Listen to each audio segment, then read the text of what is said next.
O arquivo vórtice não deveria existir. 13 caixas apareceram num subsolo sem registro de entrada.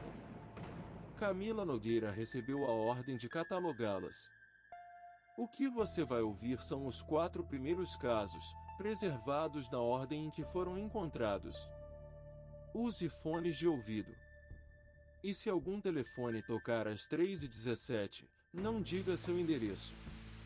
Prólogo: a caixa que não constava no inventário. A câmera do subsolo registrou Camila Nogueira entrando no arquivo municipal às 3h17 de uma segunda-feira. Ela empurrava um carrinho com 13 caixas. Usava a camisa verde musgo, calça escura e um relógio analógico. Parou diante da câmera, levantou o rosto e mostrou uma pasta marcada com uma espiral incompleta. Depois deixou as caixas junto à parede e saiu por uma porta que não existia na planta do prédio. Havia apenas um problema. Naquela madrugada, Camila estava a 400 quilômetros dali participando de um treinamento. O hotel, as câmeras de estrada e 23 pessoas confirmavam sua presença. 3 dias depois, ela foi designada para catalogar o material. Nenhuma caixa aparecia no inventário. Não havia ordem de entrada, remetente ou setor responsável. As etiquetas traziam datas futuras e endereços ausentes dos mapas. Camila abriu a primeira. Dentro havia um telefone tocando. O identificador mostrava 0317. Ela atendeu. Uma mulher perguntou: ainda está chovendo aí fora? Caso 1. O apartamento que ligava de volta. Registro AV001. Origem: Central de Atendimento da Protege Lar Administração Condominial. Data do primeiro contato: 17 de março de 2019. Endereço informado: Rua Conselheiro Avelar 317, apartamento 72. Situação do endereço: edifício demolido em 2008. Nota de Camila Nogueira: o áudio original tinha 47 minutos. Removi apenas períodos de silêncio. Em 3 pontos, a atendente descreveu sons antes que eles fossem registrados pelo microfone da central. 1. Na terceira ligação, Janaína já sabia que a mulher iria perguntar se estava chovendo. Por isso, antes mesmo de apertar o botão verde no painel, olhou para a janela da central. O vidro devolveu seu rosto cansado, a luz branca das luminárias, e além disso, uma noite limpa sobre os telhados do bairro. Nenhuma nuvem. Nenhuma gota. O telefone tocou pela 4ª vez. 3h17. Protege Lar, atendimento emergencial. Meu nome é Janaína. Em que posso ajudar? Primeiro veio o chiado. Depois, 3 batidas distantes, como alguém fechando portas em andares diferentes. A mulher respirou do outro lado. Ainda está chovendo aí fora? Janaína apertou os dedos ao redor da caneta. Senhora, de qual condomínio está falando? Você já sabe. A voz não parecia velha nem jovem. Falava baixo, com uma calma que não combinava com as ligações de emergência recebidas naquele turno. Atrás dela, alguma coisa pingava num recipiente metálico. Preciso que confirme o endereço, disse Janaína. Conselheiro Avelar, 317. Apartamento 72. Janaína digitou o número no sistema pela 4ª vez. A tela exibiu o mesmo aviso vermelho. Condomínio inexistente. Esse endereço não está cadastrado conosco. Ainda não. A ligação caiu. Janaína permaneceu com o fone no ouvido até perceber que o som de gotas continuava. Não vinha mais da chamada. Vinha do corredor atrás dela. Virou-se. O carpete estava seco. A porta do banheiro, fechada. As outras 9 posições de atendimento, vazias. No turno da madrugada, ela cuidava sozinha de 123 condomínios enquanto segurança permanecia no térreo. Então o ruído parou. Na tela, o relógio marcou 3h18. 2. A primeira ligação chegará a 1h42. A mulher dissera que havia água entrando por baixo da porta e perguntara se alguém poderia desligar o registro do prédio. Janaína buscou o endereço, não encontrou e imaginou que a moradora tivesse ligado para a administradora errada. Na segunda, às 2h26, a mesma voz avisou que o elevador estava parado no 7º andar com as portas abertas. Não deixe o porteiro subir, pediu. Janaína tentou explicar novamente que não administrava aquele condomínio. Se ele subir, vai olhar para dentro. Para dentro de quê? A mulher desligou. Na terceira chamada, às 2h58, ela perguntou se estava chovendo. Janaína respondeu que não. A mulher pareceu confusa. Então ainda falta tempo. Depois da quarta ligação, Janaína chamou o segurança pelo ramal. Seu Ademar atendeu no segundo toque, com voz de sono. Aconteceu alguma coisa lá em cima? O senhor conhece a rua Conselheiro Avelar? Conheço. É depois do viaduto. Tem um prédio no número 317? Houve uma pausa curta demais para ser dúvida e longa demais para ser distração. Não mais, respondeu ele. Janaína girou a cadeira para a porta do corredor. O que tinha lá? Por que está perguntando? Uma moradora está ligando. Do outro lado do ramal, algo bateu. Ademar não respondeu de imediato. Desce agora, disse ele. Não atende de novo. Seu Ademar. Janaína, desce. O telefone externo começou a tocar. No painel, a linha 7 piscava. O identificador mostrava apenas 4 algarismos, 0317. Não atende, repetiu Ademar. Janaína esticou a mão para desligar o volume do aparelho. Antes que tocasse no botão, a chamada foi atendida sozinha. O painel acendeu em verde. A voz da mulher saiu pelo alto-falante. Ele está mandando você descer? Ademar parou de respirar do outro lado do ramal.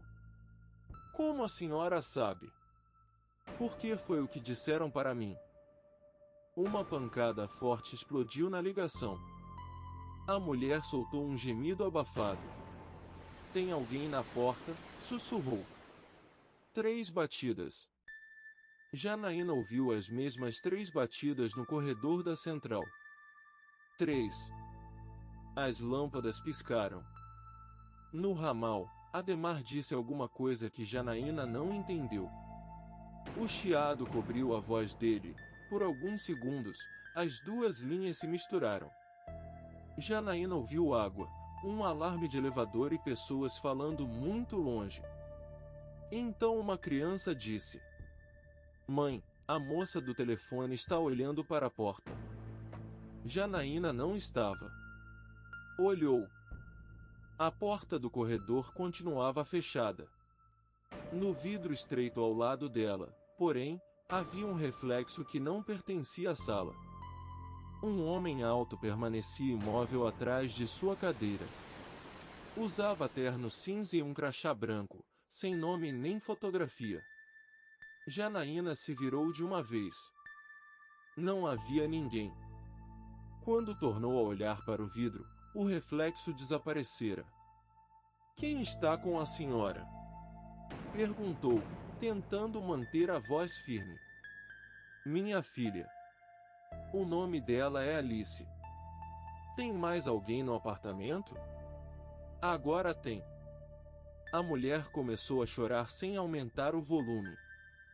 Era um choro contido, de quem teme ser ouvido do outro lado de uma parede. A água entrou pela cozinha.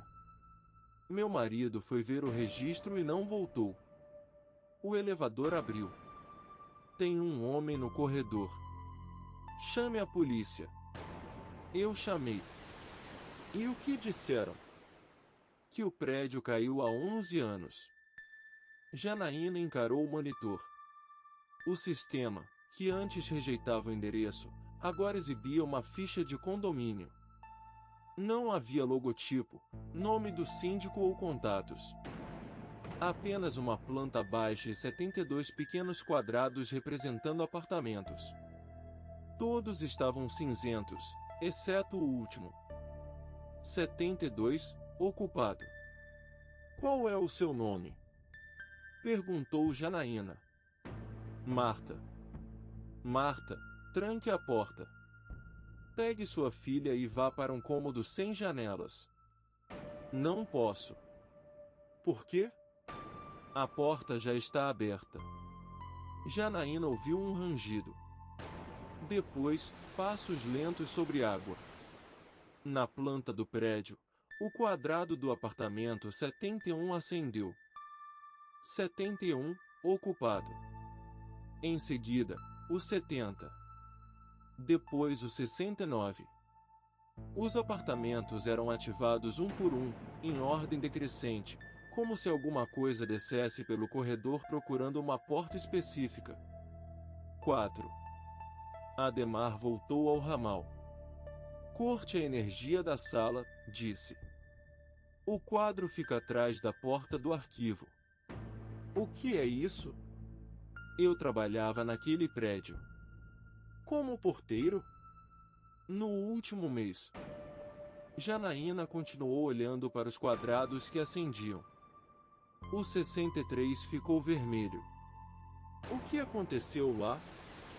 Disseram que foi infiltração. A garagem cedeu depois de uma semana de chuva. O prédio inclinou durante a madrugada. Conseguiram tirar quase todo mundo. Quase? No alto-falante, Marta sussurrou para a filha ficar quieta. O apartamento 72 estava vazio, disse Ademar. Pelo menos era o que constava na lista. E não estava? Havia uma mulher na janela quando começaram a demolição. Uma mulher e uma criança. Janaína sentiu frio nas mãos. O senhor viu? Todo mundo viu. Quando subimos, não encontramos móveis, roupas, fotografia, nada. Só água no chão e um telefone ligado na tomada. A linha não tinha número. O quadrado 59 acendeu. Por que ela está ligando para cá? Esta central funcionava no térreo daquele prédio. Janaína olhou ao redor. As paredes brancas. O carpete azul. As janelas voltadas para o viaduto. Trabalhava havia 8 meses ali e nunca perguntaram o que existira no terreno antes do pequeno edifício comercial. Isso não faz sentido, disse. Mudaram o número da rua depois do acidente. O 317 virou 371. Derrubaram o que sobrou e construíram essa central. O endereço da Protege Lar era a Rua Conselheiro Avelar 371. Os mesmos algarismos em outra ordem. Corte a energia, insistiu Ademar. Antes que ela termine a chamada. O que acontece quando termina? O prédio liga de volta. 5. O quadrado 48 acendeu. Janaína tirou o fone, mas a voz de Marta continuou saindo pelo alto-falante. Ele está parado na cozinha, disse a mulher. Alice acha que é o pai dela. Não deixe sua filha chegar perto. Ele está usando o crachá do prédio. Janaína olhou para o vidro ao lado da porta. O homem refletido havia voltado. Agora estava mais próximo. O crachá branco encostava em sua camisa. Embora ele permanecesse atrás da cadeira no reflexo, Janaína não sentia ninguém na sala. Marta, escute. Preciso desligar a energia. Se você desligar, não vou conseguir avisar. Avisar o quê? O quadrado 37 acendeu. Onde ele vai aparecer? As luzes piscaram outra vez. Todos os monitores da central apagaram, exceto o de Janaína. A planta do edifício ocupou a tela inteira. O quadrado 36 ficou vermelho. Ele não está descendo, percebeu Janaína. Está contando. Marta ficou em silêncio. Contando o quê? Perguntou Ademar. As pessoas. Cada posição de atendimento da central tinha um número. Janaína estava na estação 36. No corredor, as 3 batidas recomeçaram. Não vinham da porta principal. Vinham da sala do arquivo onde ficava o quadro de energia. O reflexo do homem virou a cabeça pela primeira vez. Mesmo sem olhos visíveis, Janaína soube que ele olhava para ela. Janaína, disse Marta. Como sabe meu nome? Você me contou na primeira ligação. Eu não disse meu sobrenome. Nogueira. Janaína levantou devagar. Meu sobrenome não é Nogueira. Do outro lado, a mulher soltou um suspiro que poderia ser alívio ou tristeza. Ainda não. 6. Janaína correu até a porta do corredor. O ramal caiu no chão, arrastando o fio. Ademar gritava para que ela não abrisse a sala do arquivo. O telefone externo continuava ligado, e Marta falava com Alice cada vez mais depressa. No corredor, o carpete estava encharcado. A água escura cobria as solas dos sapatos de Janaína. O teto permanecia seco. Nenhum cano havia estourado. A água parecia nascer das emendas do piso. À esquerda ficava o elevador. À direita, a sala do arquivo. O indicador do elevador mostrava o número 7. O prédio comercial tinha apenas 3 andares. As portas se abriram. Não havia cabine. Do outro lado começava um corredor antigo, iluminado por lâmpadas amareladas. A água chegava aos tornozelos. Portas de apartamentos se alinhavam até uma curva impossível, muito além do espaço que o prédio poderia conter. Na parede, uma placa enferrujada indicava: 7º andar. No final do corredor, uma menina de camisola amarela segurava um telefone com fio. A mãe estava ajoelhada ao lado dela. Atrás das duas, o homem do crachá branco esperava. Marta ergueu o rosto e olhou diretamente para Janaína. O movimento apareceu um segundo depois no monitor da central. Você está vendo a gente? Perguntou pelo telefone. Janaína recuou. Seu Ademar, o elevador. Não houve resposta. Ela puxou o ramal pelo fio. A linha estava muda.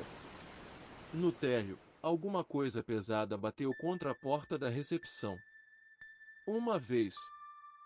2. 3.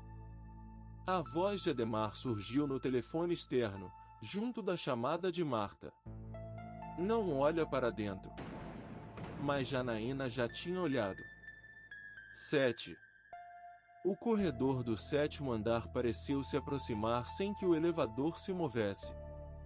A menina agora estava a poucos metros. Tinha os cabelos molhados grudados no rosto e abraçava o telefone contra o peito. Ele disse que você podia tirar a gente daqui, falou Alice. Quem disse? A menina apontou para o homem do crachá branco. Ele levantou uma das mãos. O monitor atrás de Janaína emitiu um som agudo. Na planta, Todos os apartamentos estavam acesos. No lugar dos números, surgiram nomes. Janaína reconheceu alguns moradores que haviam ligado para Protege-Lar durante seus 8 meses de trabalho. Um senhor encontrado morto depois de reclamar de passos no forro. Uma jovem desaparecida da garagem. Um menino que jurava ouvir a avó falecida pelo interfone. Na estação 36, apareceu o nome Janaína Prado. Logo abaixo, letras novas começaram a ser digitadas. Camila Nogueira. Esse não é meu nome, repetiu. Marta se levantou. Era o meu. A mulher atravessou o corredor com a filha. A cada passo, sua aparência mudava no reflexo da água. O cabelo liso ficava cacheado. A camisola se tornava uma camisa verde musgo. O rosto mantinha a mesma pequena cicatriz junto à sobrancelha esquerda que Janaína via todas as manhãs no espelho. Quando chegou à porta do elevador, Marta parecia uma versão mais velha de Janaína. Eles mudam nossos nomes para que ninguém procure 2 vezes, disse. Mudam os números. Mudam as ruas. Constroem por cima. Mas os lugares lembram. O que você quer de mim? Que atenda quando ligarem. O homem do crachá branco deu um passo. Todas as luzes se apagaram. Janaína se jogou para a direita, encontrou a maçaneta da sala do arquivo e entrou. As 3 batidas vinham do quadro de energia. O metal vibrava como uma porta atingida pelo lado de dentro. Ela baixou a chave geral. A escuridão ficou completa. Por alguns segundos, ouviu apenas água correndo e o toque distante de um telefone. Depois, silêncio. 8. Quando as luzes de emergência acenderam, o corredor estava seco. O elevador permanecia fechado. O indicador mostrava o térreo. Seu Ademar foi encontrado desacordado na recepção, com a mão direita queimada ao redor do cabo de um telefone arrancado da parede. Não se lembrava da conversa. Disse apenas que sonhara com uma menina pedindo para usar o elevador. A empresa atribuiu o incidente a uma pane elétrica. O sistema não guardara as ligações, e nenhum número aparecia no relatório daquela madrugada. Janaína pediu demissão 2 dias depois. Antes de sair, recebeu um envelope sem remetente. Dentro havia uma fotografia do antigo edifício Avelar antes da demolição. 7 andares, janelas estreitas e uma faixa de interdição na entrada. No verso, alguém escrevera: Marta Nogueira e Alice Nogueira, não localizadas. Abaixo, com tinta mais recente: Janaína Prado, localizada. Ela levou a fotografia para casa. Às 3h17 daquela noite, o celular tocou. O identificador mostrava o próprio número de Janaína. Ela não atendeu. O aparelho parou, vibrou uma vez e exibiu uma mensagem de voz com duração de 11 segundos. Na gravação, Janaína ouviu sua própria voz dizer: Meu nome é Camila Nogueira. Este é o primeiro registro do arquivo Vórtice.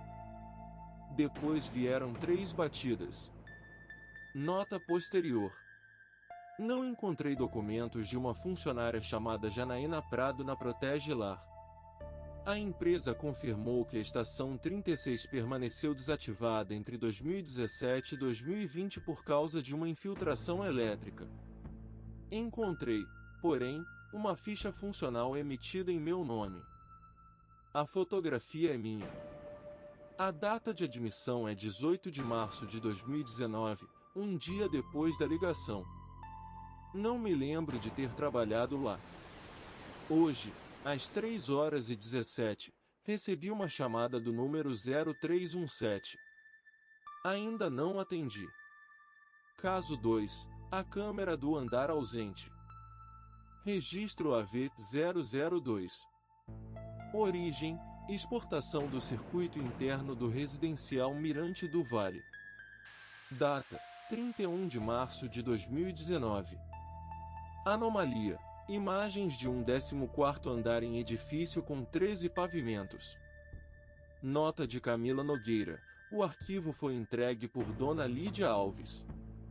Os metadados indicam que as gravações foram exportadas 2 anos depois de o gravador ser destruído. 1. Marcelo percebeu o andar que faltava porque uma moradora reclamou de um homem esperando o elevador. Não seria uma ocorrência incomum. O residencial Mirante do Vale tinha 104 apartamentos, 2 torres e câmeras antigas que transformavam qualquer visitante num vulto. O problema era o número no canto da imagem. CAN 14, Hall Social. O prédio terminava no 13º andar.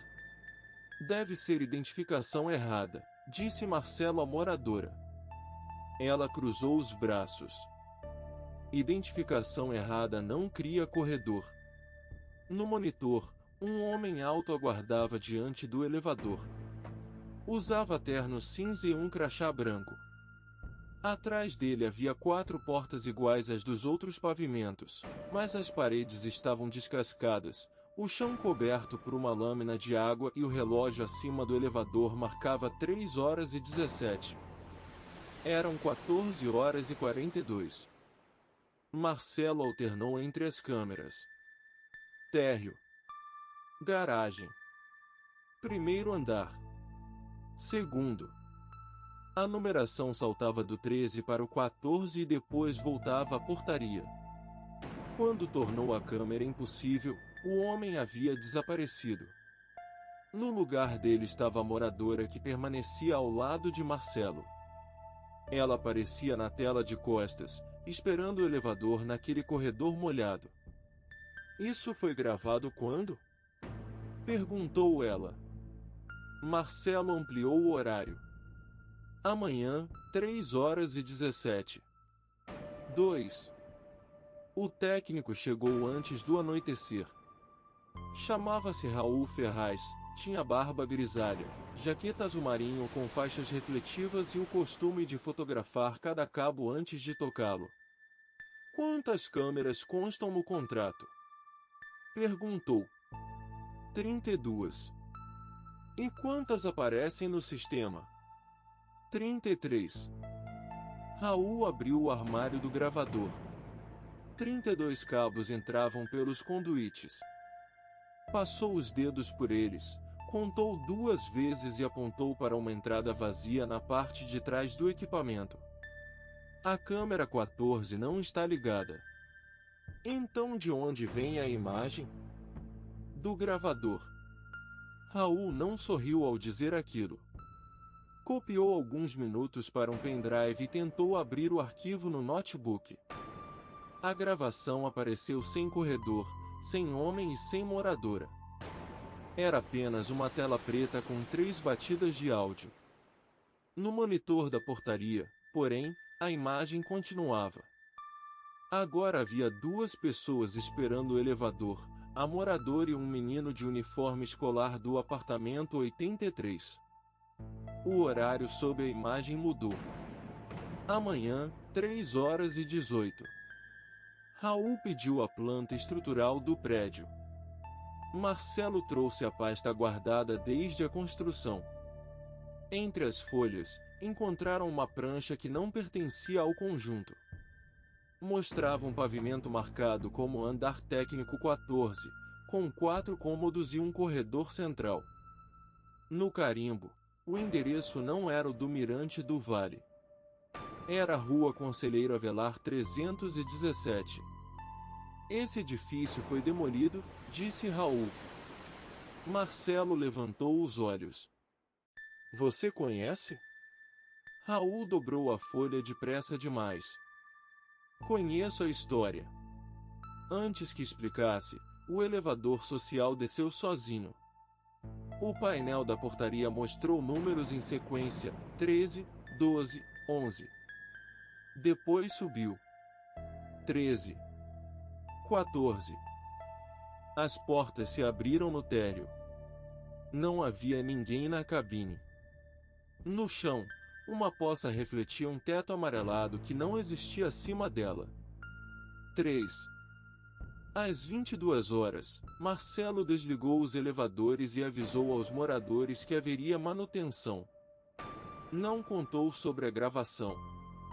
Também não contou que outras pessoas haviam começado a aparecer na câmera 14. À meia-noite eram 7. Às 2:23. Todos moradores do prédio. Alguns conversavam. Outros permaneciam imóveis diante das portas dos 4 apartamentos. Nenhum parecia perceber o homem do crachá branco caminhando entre eles. Raul seguiu os cabos até a casa de máquinas.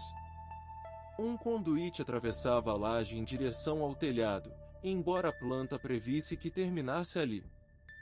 Retiraram uma chapa de inspeção e encontraram uma escada estreita subindo dentro da parede.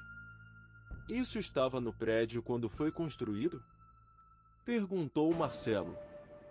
A ferrugem disse que sim. Subiram. A escada deveria terminar no telhado depois de 3 metros. Continuou por 9. O ar ficou úmido. A luz da lanterna de Raul revelou números pintados no concreto: 13, depois 14, depois 13 outra vez. Chegaram a uma porta metálica sem maçaneta. No centro havia uma espiral incompleta riscada em tinta preta. Do outro lado, um elevador tocou. Marcelo consultou o relógio. 3:16. O telefone vibrou. Era a moradora que fizera a reclamação. O elevador abriu no meu andar, disse ela. Meu filho entrou. O elevador está desligado. Eu sei. Na ligação, Marcelo ouviu o menino chamar a mãe. A voz vinha de muito longe. Não entre, ordenou. Ele está sozinho. A chamada ficou muda. No mesmo instante, alguém bateu 3 vezes na porta metálica. 4. Raul tentou impedir, mas Marcelo empurrou a porta. Do outro lado estava o corredor da câmera 14. As 4 portas se alinhavam sob lâmpadas amareladas. A água cobria o chão.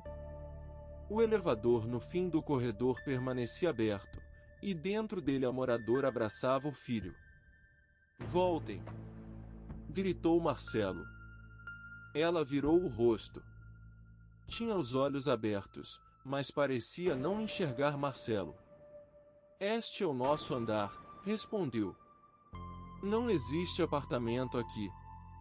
As portas do corredor receberam placas metálicas diante deles. 141, 142. 143, 144.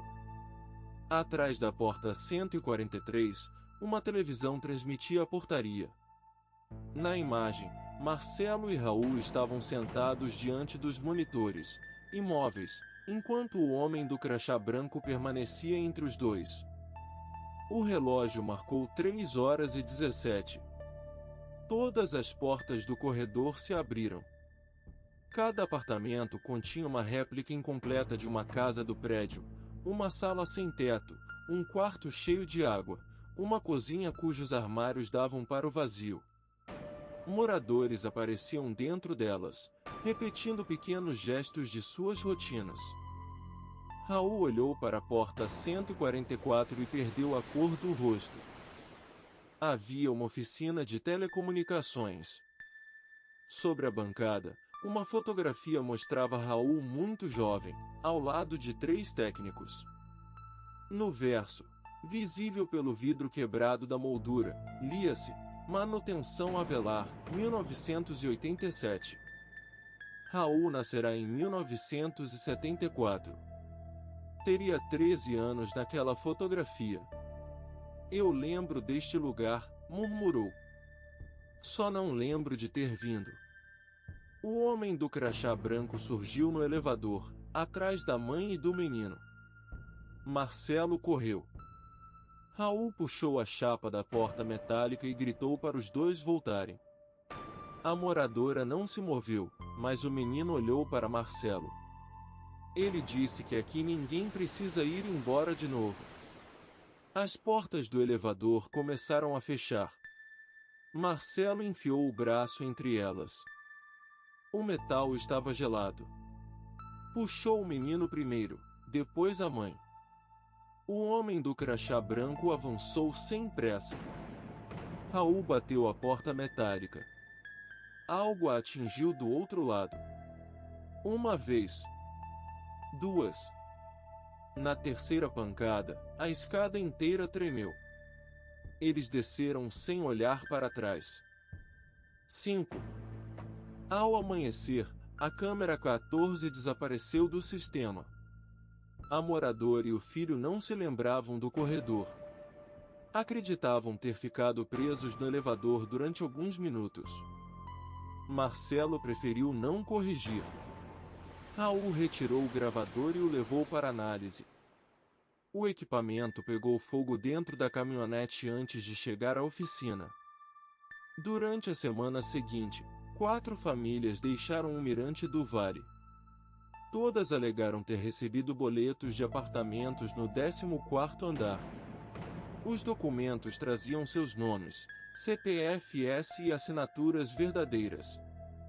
Marcelo pediu demissão no mês seguinte. Antes de sair, verificou pela última vez as imagens. Não havia câmera 14. Havia, porém, uma câmera 9 identificada como CAN 0, arquivo. A transmissão mostrava uma mulher de camisa verde musgo sentada entre 13 caixas. Ela examinava a fotografia encontrada por Raul na oficina Impossível. Então ergueu o rosto para a câmera. Era Camila Nogueira. Ao lado dela, o relógio marcava 3h17. Nota posterior.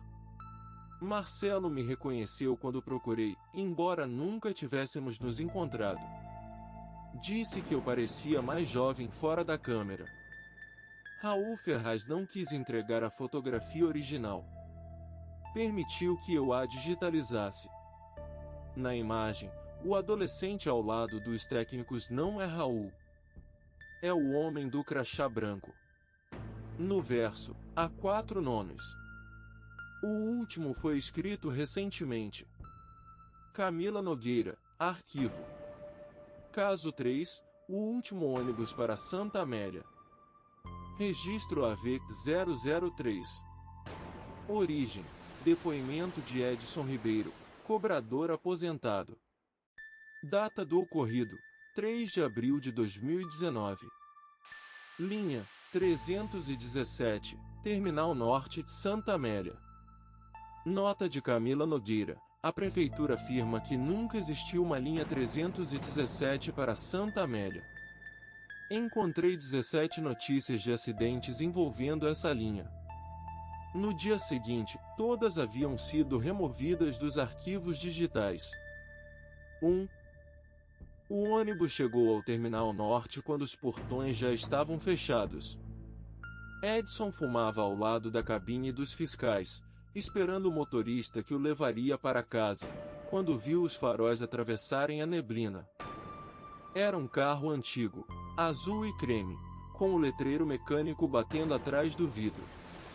317, Santa Amélia. O ônibus parou na plataforma 7. A porta dianteira abriu, e o motorista colocou a cabeça para fora. Você é o cobrador substituto? Edson riu. A essa hora? O outro não veio. O homem usava uniforme cinza de modelo abandonado havia décadas.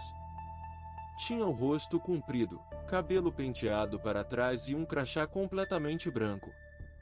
Edson deveria ter recusado. Trabalhava desde as 5 da manhã e não conhecia aquela linha. Mas o motorista disse que a viagem duraria 40 minutos e pagaria em dinheiro. Só ida, acrescentou. Edson entrou.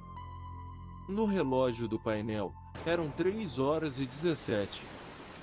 2.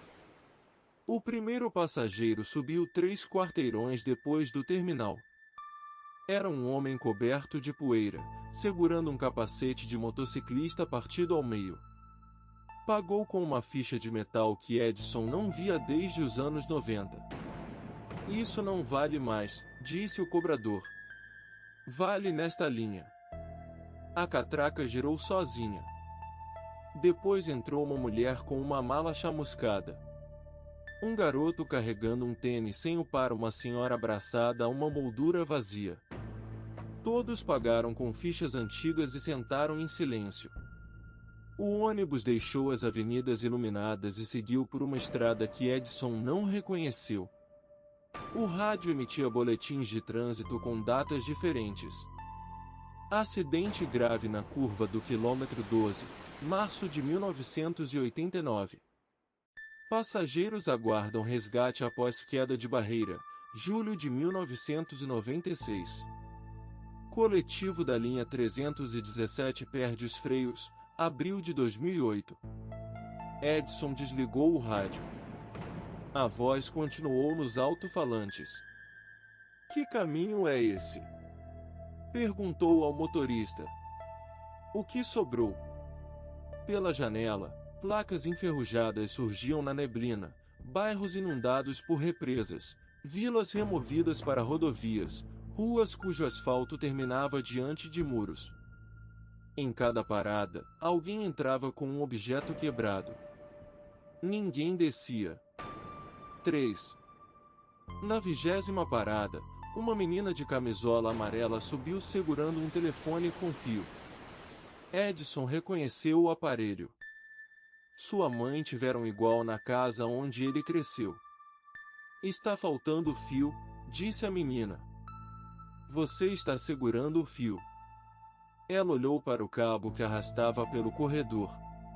A ponta desaparecia sob a porta traseira do ônibus. A outra ponta. Sentou-se perto da catraca e colocou o fone no ouvido. É para você. Edson não pegou. Quem está falando? Seu irmão. O irmão de Edson morrera aos 9 anos, atropelado ao atravessar uma rua. A família nunca soubera qual ônibus o atingira. O boletim desaparecera do arquivo da delegacia. O telefone tocou.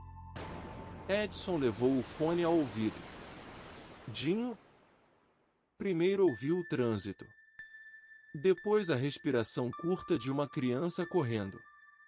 Não deixa ele chegar ao ponto final, disse o irmão. A ligação caiu. Edson virou para o motorista. O homem do crachá branco já não estava ao volante. Mesmo assim, o ônibus acelerava. 4. Edson pulou a catraca e agarrou o volante. Ele não se movia. A estrada inclinava-se para uma descida cercada por eucaliptos. No fim, luzes de uma cidade apareciam sob a neblina. Uma placa anunciou: Santa Amélia, população 317. Os passageiros se levantaram ao mesmo tempo. Sentados! Gritou Edson. A senhora da moldura vazia respondeu. Chegamos. O ônibus atravessou o portal da cidade.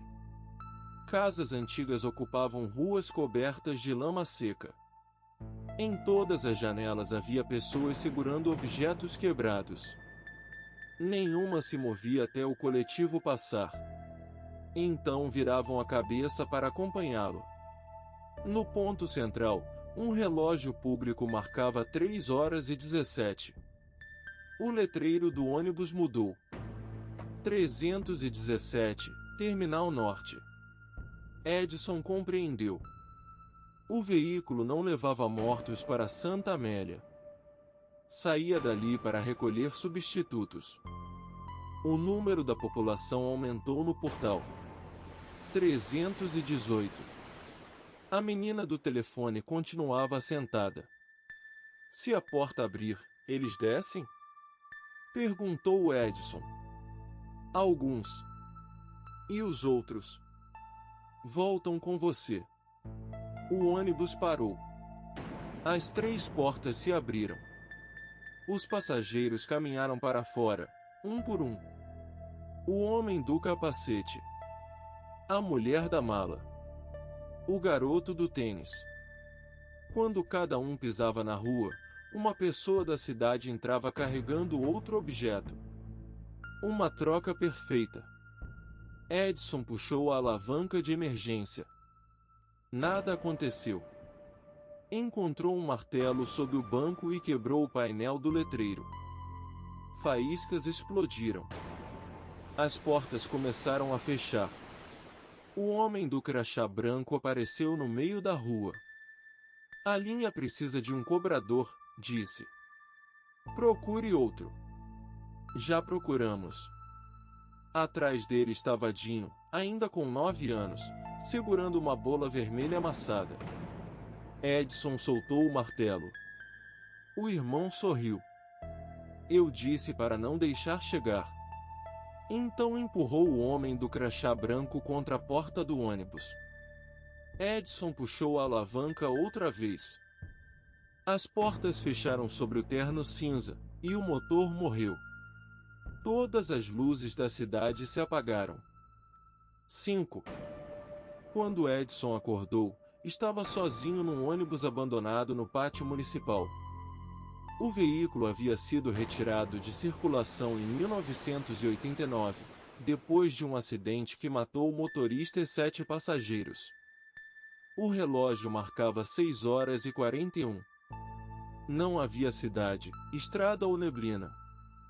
Apenas fileiras de coletivos enferrujados. No bolso, Edson encontrou 31 fichas de metal e a bola vermelha do irmão. Entregou tudo à polícia. As fichas foram registradas.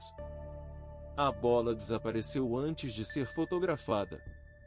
Anos depois, Edson ainda acordava quando ouvia ônibus freando durante a madrugada. Nunca mais aceitou trabalho em linhas de numeração ímpar. Quando terminou seu depoimento, perguntou por que eu usava uma camisa verde musgo. Respondi que era apenas uma roupa velha. O cobrador anterior usava uma igual, disse. Que cobrador? Edson apontou para uma fotografia moldurada na parede da sala. Mostrava funcionários do Terminal Norte em 1989. Eu estava entre eles. Ao meu lado, o homem do crachá branco apoiava uma mão em meu ombro. Nota posterior. A bola vermelha apareceu dentro da terceira caixa do arquivo Vórtice. Sob a borracha ressecada, alguém escreveu 317 nomes. O último é o de Raul Ferraz. Caso 4. A criança no aplicativo de entrega. Registro AV004. Origem: histórico do entregador Leandro Siqueira. Data: 7 de abril de 2019. Destino: Conjunto Habitacional Jardim das Fontes, Bloco 3, Apartamento 17. Nota de Camila Nogueira: o aplicativo confirmou que os pedidos existiram, mas atribuiu todos ao próprio entregador. O cartão usado nos pagamentos vencer em 1998. 1. O primeiro pedido era de uma caixa de fósforos, um copo de leite e uma fita cassete virgem. Leandro quase recusou. A compra daria menos de R$ 10, e o destino ficava na parte antiga da cidade, onde as ruas terminavam em terrenos vazios. Aceitou porque era a última corrida da noite e o valor da entrega parecia multiplicado por 5. O GPS levou-o até um conjunto habitacional cercado por tapumes. No portão havia uma placa. Área interditada, demolição concluída. Atrás dos tapumes, porém, o bloco 3 permanecia em pé. Uma única janela estava acesa no terceiro andar. O aplicativo marcou cliente aguardando na porta. Uma menina de aproximadamente 8 anos surgiu no hall. Usava vestido vermelho desbotado e segurava um carrinho de metal sem uma roda. É para minha mãe, disse. Leandro entregou a sacola. Precisa confirmar no aplicativo. A menina tocou na tela com o dedo molhado. A corrida foi concluída às 3h17. Quando Leandro voltou para a moto, percebeu que o carrinho em sua mão era o mesmo brinquedo que desaparecera de sua casa quando tinha 6 anos. 2. O segundo pedido chegou antes que ligasse o motor. Mesmo endereço. Desta vez, a lista pediu uma vela branca, linha de costura e um pote de doce de goiaba. Leandro enviou uma mensagem. Você acabou de receber uma entrega. A resposta apareceu imediatamente. Essa foi para antes. A próxima é para agora. Ele cancelou. O aplicativo aceitou, mas a corrida reapareceu. Cancelou de novo. Na terceira tentativa, a tela exibiu uma fotografia antiga de sua família sentada à mesa. Leandro tinha 6 anos e segurava o carrinho de metal. Atrás dele, pela janela, o bloco 3 aparecia iluminado. Leandro nunca morara naquela cidade quando criança. O telefone tocou. A menina falou em sussurro. Se você não trouxer, ela vai usar outra coisa. Quem? A mulher que está costurando sua lembrança. A ligação terminou. Leandro deveria ter ido embora. Em vez disso, comprou os itens numa loja de conveniência. Queria recuperar o carrinho. Queria entender a fotografia. Sobretudo, queria provar a si mesmo que o prédio era apenas um prédio. Quando voltou, os tapumes haviam desaparecido. O conjunto inteiro estava de pé. 3. Dezenas de janelas brilhavam. Crianças brincavam no pátio em silêncio. Adultos observavam das varandas, todos imóveis demais para estarem vivos. A menina esperava no portão. Você demorou, Leandro. Como sabe meu nome? Está escrito nas suas coisas. Ela apontou para o bloco.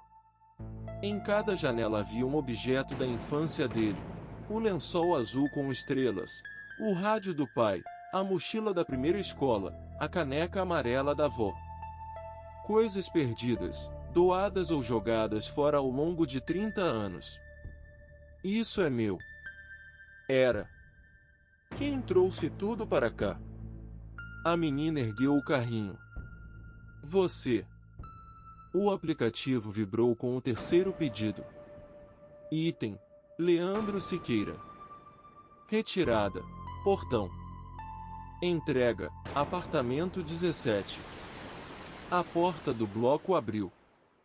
No hall, um homem alto de terno cinza mantinha o elevador esperando. Seu crachá era branco. Não vou entrar, disse Leandro. O valor da corrida subiu na tela: R$100, 500, 10.000 continuou crescendo até mostrar uma palavra. Devolução. 4. A menina pegou a mão de Leandro. Sua pele estava gelada, mas o aperto era real. Minha mãe acha que você é meu pai, explicou. Eu nunca vi você. É por isso que ela está tentando lembrar. No apartamento 17, uma mulher costurava diante de uma mesa. Pedaços de fotografias, tecidos e papéis formavam o contorno de um homem. A cada ponto, uma memória desaparecia da cabeça de Leandro. Esqueceu o nome de sua primeira professora. Depois, o rosto do pai. Depois, o endereço da casa onde crescerá. Pare! Gritou. A mulher levantou o rosto. Não tinha olhos. No lugar deles havia 2 botões pretos. Você voltou diferente, disse. Na parede, dezenas de entregas estavam organizadas por data. A última trazia o nome de Leandro e o ano de 1991, quando ele tinha 6 anos. Lembrou-se então de algo que sua mãe repetira durante toda a infância. Aos 6 anos, Leandro desaparecera por 3 dias. Fora encontrado num terreno baldio segurando uma caixa de fósforos. Não recordava o que acontecerá. A menina colocou o carrinho sobre a mesa. Você disse que voltaria para buscar a gente. O homem do crachá branco surgiu no corredor. A entrega precisa ser concluída. Leandro olhou para a mãe sem olhos, para a menina e para o boneco que começava a receber seu rosto. Então acendeu um dos fósforos. Jogou-o sobre as fotografias. O fogo percorreu as linhas de costura com velocidade impossível. Cada objeto nas janelas do conjunto se iluminou e desapareceu. Os moradores começaram a bater nas paredes. O homem do crachá branco avançou, mas a menina empurrou Leandro para o corredor. Agora você tem que esquecer de novo. As portas do elevador fecharam entre eles. 5. Leandro acordou no terreno vazio ao amanhecer. Os tapumes haviam voltado. Bombeiros cercavam uma pequena fogueira feita de fotografias antigas. O aplicativo não estava mais instalado em seu telefone. No histórico bancário, porém, havia uma transferência de R$ 3,17 com a descrição: entrega incompleta. Leandro guardou o carrinho de metal numa gaveta. Toda noite, a roda ausente girava sobre o tampo, produzindo 3 pequenos estalos. Meses depois, recebeu pelo correio uma fotografia. Mostrava uma menina de vestido vermelho diante do bloco 3. Ao lado dela estava uma mulher de camisa verde musgo, cabelos cacheados e uma cicatriz junto à sobrancelha esquerda. No verso, lia-se: nova entregadora, Camila Nogueira.